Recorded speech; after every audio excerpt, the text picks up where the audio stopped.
Samsung has announced its new mid-range smartphone called Galaxy A31.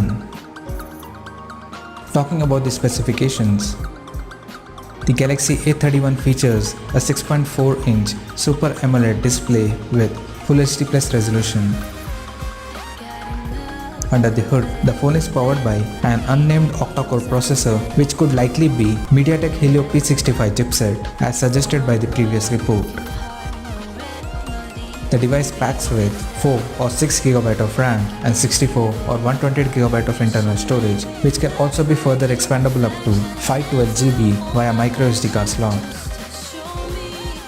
In terms of camera, the Galaxy A31 supports quad camera setup on the rear, which includes a 48 megapixel main camera with f2.0 aperture plus 8 megapixel ultra-wide angle lens with f2.2 aperture plus 5 megapixel macro lens and 5 megapixel depth sensor with f2.4 aperture. On the front, there is 20 megapixel selfie camera under the notch with f2.2 aperture.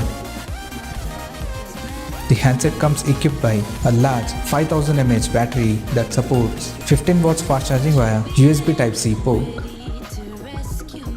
Additionally, the smartphone also features an In Display Fingerprint Sensor for authentication.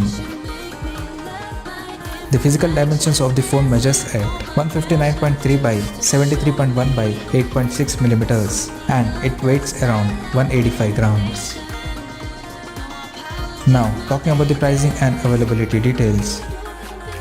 At present, the company is yet to reveal the pricing and availability details of Galaxy A31, but depending upon the specs, we expect the smartphone to price around 15,000 Indian rupees and it will be available in Prism Crushed Black, Prism Crushed Blue, Prism Crushed Red and Prism Crushed White color options. So, what do you guys think of this Galaxy A31 smartphone? Do let us know in the comment section below and stay tuned to TechSoulBlog YouTube channel for more tech updates. Thanks for watching. We'll see you guys in our next video.